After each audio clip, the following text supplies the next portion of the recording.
নমস্কার বন্ধুরা, কেমন আছেন সবাই? আশা করি সকলেই ভালো আছেন। আমিও খুব ভালো আছি। আজকে আমার রেসিপি পমফ্রেট মাছের প্যান ফ্রাই করার জন্য মাছটাকে আমি ভালো করে ধুয়ে নিয়েছি। এবার মাছটাকে আমি চিড়ে নেব।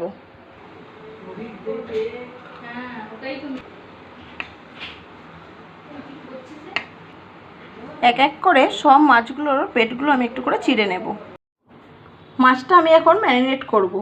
মাছের ওপর দিলাম লবণ, হলুদ,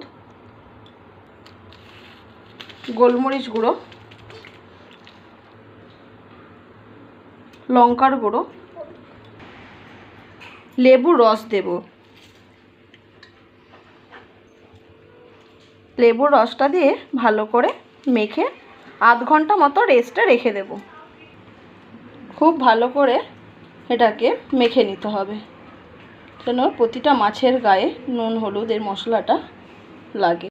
পমফ্রেট মাছটাকে আবারও ম্যারিনেট করতে হবে, দ্বিতীয়বার ম্যারিনেট করতে হবে। তার জন্য একটা পাত্রে আমি 4 চামচ টক দই দিলাম।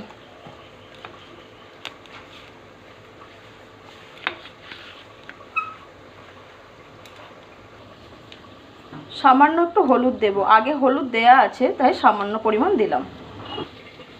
ধনের গুঁড়ো দিলাম, জিরের গুঁড়ো দিলাম, 1 চামচ কাশ্মীরি মির্চ দিলাম, একটু গরম মশলা দিলাম,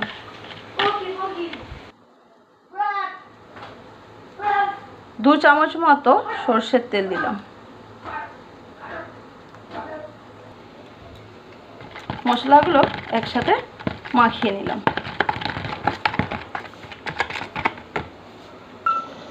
মশলাটাতে নুন দিতে ভুলে গেছিলাম, এখন একটু নুন দিয়ে দিলাম। এর মধ্যে এবার 2 চামচ আদা রসুন বাটা দেব। এই মশলাটা খুব ভালো করে মাখিয়ে নিয়ে এই ম্যারিনেট করা মাছের ওপরে দিয়ে দেব।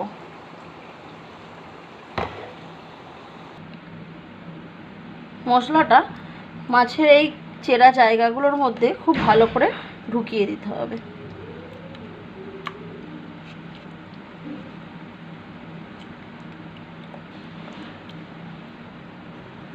এখানে আমি একটা চাটু বসিয়ে নিয়েছি, এর মধ্যে দিলাম একটু সরষের তেল। তেলটা ভালো মতো গরম হয়ে যাক। এবার আমি ম্যারিনেট করা মাছটা এখানে দিয়ে দিলাম। 5 মিনিট পর আমি উল্টাবো। 5 মিনিট হয়ে গেছে, এবার একবার উল্টে দেখব।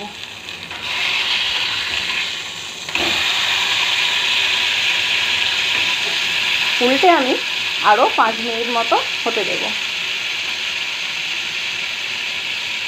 এখানে এখন কিছুটা মশলা আরও দিয়ে দিই।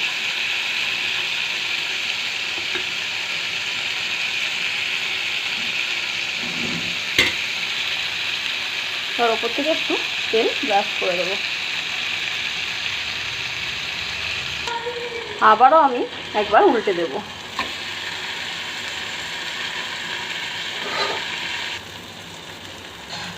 এটা আমার হয়ে গেছে, মাছটা আমার ভাজা হয়ে গেছে।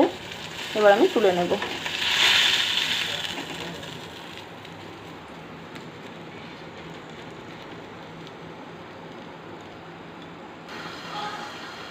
কেমন লাগলো ভিডিওটি আমার কমেন্ট করে জানাবেন। যদি ভালো লাগে লাইক কমেন্ট